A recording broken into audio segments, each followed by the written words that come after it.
waxaana wanaagsan daawadayaal dhammaantiinba ku soo dhawaada barnaamijka muuqaalka ee VOA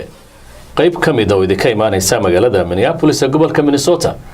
waxa barnaamijka maanta marti igu ah Asli Xasan Cabaade oo ah gabadhii ugu horeysay oo Soomaali ah oo duuliye noqotay isla markaasina nasiibku u saamaxo inay diyaarad hawada geliso. Asli haatan waxa ay ku dhaqan tahay wadankan Mareykanka, waxa ayna wadankan deganeed muddo aad u fog. sidoo kale waxay jeceshahay haatan oo ay ku jirtaa qorshe sidii wadanka Soomaaliya ciidamadiisa loo taakulayn lahaa kaasi oo baaqay madaxweynaha Soomaaliya Maxamed Cabdullaahi Farmaajo. habeenkii xalay ahaa magaalada Minneapolisna waxaa lagu qabtay kulan loogu magac daray kulanka taakulaynta ciidanka qaranka ee Soomaaliyeed. haddaba Asli oo barnaamijkaas iyo waliba taariikhdeeda qayb kooban oo kamid ah wax ka weydiin doono ayaa barnaamijka marti ugu hay'ada ayaan jeclahay barnaamijka muuqaalka ee VOA inaan ku soo dhaweeyo Asli ku soo dhaw barnaamijka muuqaalka ee VOA. waan ku dhawaad mahadsantahay. inagana sharaf bay noo tahay in aad nagu soo booqato stuudiyaheena magaalada Minneapolis ee gobolka Minnesota. dabcan taariikh dheer baad leedahay meel kala gedisan iyo marar badan waad ka warantay oo ma jecel inaan arrimaha dib ugu noqdo oo waxaan filayaa dadkana daawanaya inay ka dharagsan yihiin. laakiin marka ugu horeysa waxaan jeclaan lahaa inaan ku weydiiyo dabcan waxaad gobolka Minnesota u timid barnaamij loogu magac daray taakulaynta ciidanka Soomaaliyeed. bal iga waran barnaamijkaasi iyo doorka aad ku lahayd. barnaamijkan waa barnaamij aad iyo aad muhiim inoogu ah haddaan ummadda Soomaaliyeed aan nahay laga soo bilaabo dawladda waxa weeyaan waa barnaamij muqadas nagu ah maadaama aad sidaad hadda carab ku dhufatayba oo madaxweynaha maasha Allah uu arinta khusayso amarka bixiyay waxa loo xil saaray guddi baa loo qabtay xamar. annagana dadkeena diaspora qurba joogta ah waxaan barnaamijkaas xalay aan ku bilownay magaalada Minneapolis si aanu dadka u wacyi gelino oo aan isugu xiriir ka dhaxaysiin lahayn dawladda iyo dadka dibadda jooga qurba joogta si aan ugu dhiirigelino oo maaragtay aan ciidankii taakuleentooda loogu dadaalo sida ugu dhaqsaha badan sababta waxa weeyaan waa arin aad iyo aad anaga noogu weyn. gartay marka doorka ay qurba joogtu ka qaadan karto tayeenta iyo taakuleenta ciidanka Soomaaliyeed waa maxay? waxay ka qaadan karaan runtii waxa weeye in dadka shacabkeena Soomaaliyeed meel kasta ay kala joogaan istiidiyada in la wacyi geliyo in maaragtay lagu dhiirigeliyo sidii ay ciidankooda u taakuleen lahaayeen. sababta waxa weeyaan ciidanka waa doorka weyn oo siyaasadda ka ciyaaraya dadka oo soo ilaahay ka soo nabadgelyada sugi kara waana laga maarmaan. waxaa la yiri oodi dhacmeed si u kala kareysa loo kala guraa. waxa weeye actionka ugu horeeyo oo in la qabto ay tahay waa xagga ciidanka. ciidan la'aanna nabadgelyo ma imaanayso waayo howlihii kale la qaban lahaa waxa hor istaagan do amni una jirin de wax hor u dhaqaaqaya ma jirto. marka kulankii ugu horeeyay halkan aad kula kulanteen jaaliyada sidee dadku uga falcelinayaan inaad wadaan barnaamij noocaasa oo wacyi gelina oo aad doonaysaan in dalkii ciidankiisa wax loogu qabto sidee dadku kaga falceliyaan arrimahaas marka dadkii aad la kulanteen؟ والله waxay kaga falcelinayaan hadda dad baabas xalay wiil meesha fadhiyay yaaba ku dhawaaqay 2 bilood inuu bixinayo si hormarinayo ma sha Allah ilaahay khayr ha siiyo oo duceeyo dadku aad u soo dhaweynayaan oo diila ka muuqanaysa in dadkii waqti طبعا sidaan la socdo waxaad kamid ahayd dadkii qurba joogta ahaa ee wadankii ku noqday ka qayb galay kulankan uu madaxweynuhu ku baaqay ahaa taakuleynta ciidamada sidii wax looga qaban lahaa Muqdisho tagtay. dabcan qof hore oo ciidanaad ahayd duuliye sare ah ciidanka cirka ee Soomaaliyeed ka tirsanaa dabcan waxa sidoo kale dadku ay og yihiin inaad qofkii ugu horeeyay dumar ah duuliye noqda. haddana waxaan arkay haween badan oo kamid ah ciidanka Soomaaliyeed. bal iga waran markii aad Muqdisho tagtay ma la kulantay ciidamada haweenka ee ku jira ciidanka qaranka Soomaaliya؟ نعم qaarna waxay joogeen airportka ka shaqeynayeen qaarna waxaan la kulmay gabdho booliiska ahaa waliba saraakiil ahaayeen markaan weydiiyay darajada yani sideed ku gaarteen oo arkay oo maartay door xulay waxa ku jira gabdho oo qurba jooga oo tagay wadankii oo wax bartay oo qof walba yani darajada lagu siinaayay aqoontooda waayo darajada waxa weeye aqoon leh hadduu qofkii master degree uu haysto iyo hadduu maartay bachelor haysto waxa way xidigle iyo laba xidigle kala noqonayaan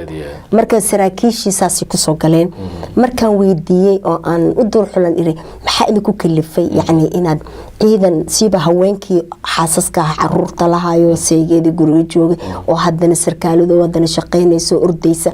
maxaa idinku kalifay inaad ciidanka ka mid noqotaan waxay yiraahdeen waxaan u kalifay arrin aad iyo aad ugu farxay si aan uga maarano ajaanibka wadankeena jooga ciidamada inaan ka maarano oo annaga booskooda ku wareegno ayaan u galnay maasha Allah kuwa aad la kulanto saraakiisha oo sidaa iyo jadiilada u muujinaya marka la fiiriyo ka haween ahaan guud ciidamada ku jira ma kaaga sheekeeyeen caqabadaha ka hor yimaada ka dumar ahaan kama hadlayo ka ciidan ahaan ciidaha haweenka ee ciidanka ku jira wax caqabada ah oo la kulmayaan maadaama ay dumar yihiin miyay kaaga sheekeeyeen hadii ay jiraan maya igama ina sheekeen waa weydii arrintaas runtii dad inay ku sii dhiirigeliyaan mooyaane ay ku farxaan mooyaane wax caqabada la yiraahdo kalama aynan kulmin in lagu encourage gareysiiba dumar badan la helo dumarka wax way nabadda way dhaliyaan dumarka wax way door weyn bay nabadda ka ciyaaraan markii aad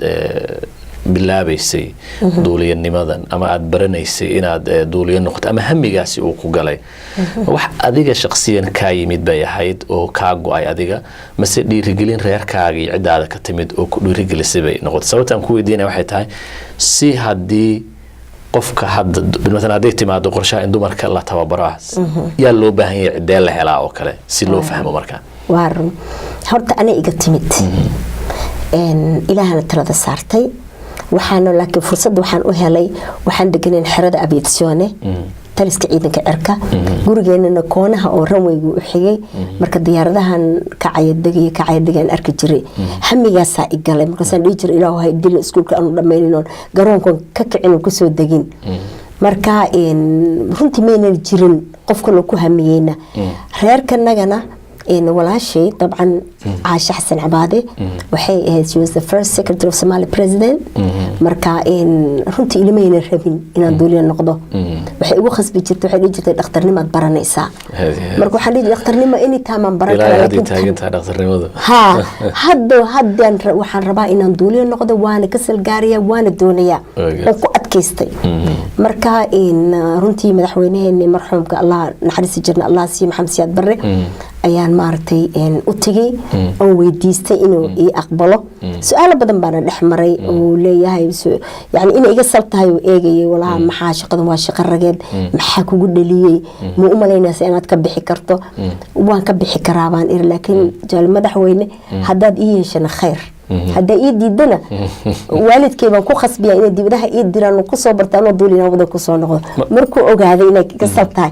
iyo ii ogolaaday marka waxay ahaayeen adiga shakhsiyan kaaga yimid oo dareen iyo qalbigaaga ka soo go'aad rabtay inaad ka jibakeento waanad ka guul keento dabcan diyaaradii baad duulisay mudad ka mid ahayd haddii aynu shaqadaadii marka muddadii aad ka shaqaynaysay ka warano qof dumar had ahayd sida madaxweynuhuna sheegay dad fara badan oo kalena ay dabcan isweydiiyeen Soomaaliya iyo dhaqankooda dadka Soomaaliyeed marka laga hadlayana waxyaabo fara badan oo arrimaha dumarka iyo inay diyaarad wadaan xilliga ay adkayd in la fahmi karay dadkii aad la shaqaynaysay ee aad ka mid ka ahayd ama beelojada kula ahaa sidee lagu arkay horta sida u badnaayeen mise in yaro fara ku tiris ah midba inta yaro farakutiriska aan ku hormaro runtii waxay rabeen inay imid jibiyaan ay dhihi jireen shaqadan kugu adag tahay shaqo rageed waaye maxaa waqtiga isaga qaadaysa ma wax kala baratid markaasaan dhihi jiray dhageysta niyad bay iga tahay anoo qof dumar ah waxaan ballan idinku qaaday haddaan noolahay insha Allah idinkoo indhiina shantiya inaan garoonkan ka kacon ku soo dego ilaahayna wuu ahaysiiyay laakiin sida u badnaan boqolkiiba 9 iyo 8 aan iraado waxa weeye aad isu dhaweeyeen bal laacay aad isu dhaweeyeen si xadaafa igu farxeen oo yani heer xitaa wala gaari magacayga asli igu meeyna yeeri jiray ciidanka asad ay dhigi jiray wariya asadow هذه marka aad runtii way jeclaan ana waa jeclaa walaal waa gartay marka laga yimaado ciidamadii cirka aad ka tirsaneyd Soomaaliya oo duulimaadyadii ciidameed aad galeysay marka laga yimaado wali ma waday diyaarad xamuula oo dad caadi oo shacab rakaabi ay saaran yihiin oo dal ilaa dal kale iskaga gooshaysa makaxay isteedka dhexdiisa wadanka Mareykanka gudihiisa waxa weeye maadaama 1982 ayaan dugsiga Flight Academy American Airlines waa dugsi caana duuliyaasha adduunka oo dhan ay yimaadaan tababaro yimaadaan kabtanada waxa weeyaan every 6 months xitaa duuliyaasheena Soomaaliya waa wadanka nabadda ah dawladii hore jirtay waa la soo diri jiray dugsigaas ay iman jireen waxa weeyaan waa dugsi aad iyo aad horumar u leh dugsigaasaan ka baxay oo aan qaatay kabtanimo diyaaradda xamuulka weyn ee Airbus 320 1982 marka waan ka shaqeeyay 2 sano camal u shaqeynayay kadibna waxaan bilaabay maadaama carruurteeda aad u yaryaraayeen oo meelaha dibadaha aanantay kareynin yaa waxaan go'aansaday private jet dadka maarta lacagta leh diyaaradaha qaaska loo leeyahay dadka madaxda lagu qaado waka ya yeeri jira markay i baahan yihiin twice bishii 2 jeer camal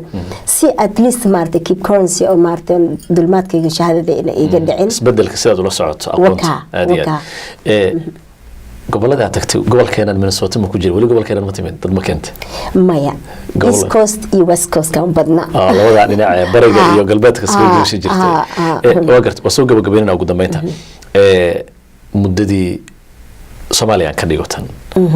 intii aad ciidamadii cirka ee Soomaaliya ku jirtay duulimaadka ahayd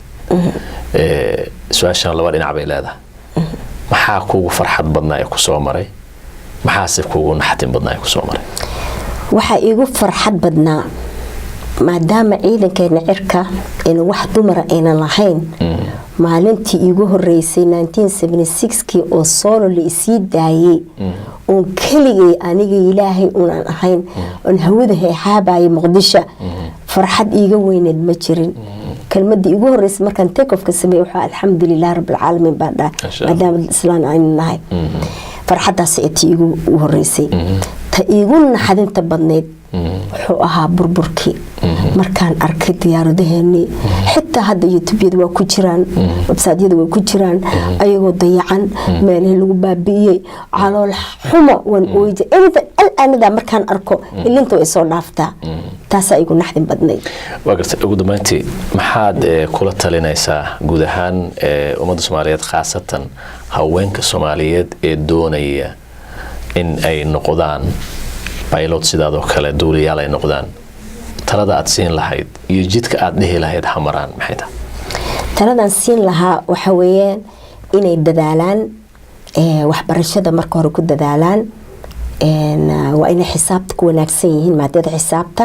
physics-ka iyo astronomy-ga inay aad dhinacaas xooga saaraan waayo way khusaysaa markaad grand schoolka wax baranaysid way khusaysaa inay caafimaadkoodana ay aad u fiican yahay ay sportive yihiin dad maartay adagoo ani basketball kan dheer jiray volleyball kan dheer tennis kan dheer jiray ya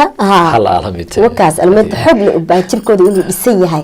hadda waxa la yiraahdaa asli da'daada uma ekid markaas ay iradaas my military background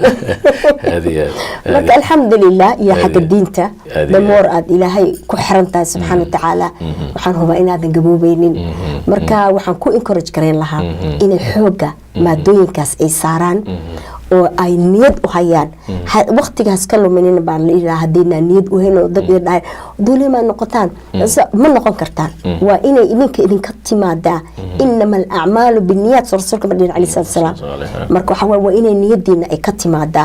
hadaa doonaysan inaad duuli waana noqon kartaan waana huba sida anigaba u noqday iyo ka daran iyo ka wanaagsan ba waad noqon kartaan dadaalan idin leeyahay inala soo xiriira waa dadkaan raadinayo dumarkaan raadinayo xalay baan mayran ku arkay shirka ay joogtay oo hadda bilow ah mayran waa gabar Soomaaliyeed oo magaaladan ku barata sida diyaaradaha yar bilowda waa bilow way hadda marka waxaan ku u ballan qaaday hadday iman karto chance oo hayso DFW airport Dallas Fort Worth airport ha igu timaado Texas maadaama aan instructor aan ahay in commercial pilot ayno aan ka soo saari kara aslaad baad mahadsantahay adaa mudan waa aad bay u mahadsan tahay taasi waxay ahayd Asli Xasan Cabaade oo ah gabadhii ugu horeysay oo Soomaali ah oo diyaarad wada isla markaasina haatan ku dhaqan wadankan Mareykanka qaybna ka ah barnaamij la doonayo in lagu taakuleeyo ciidanka Soomaaliya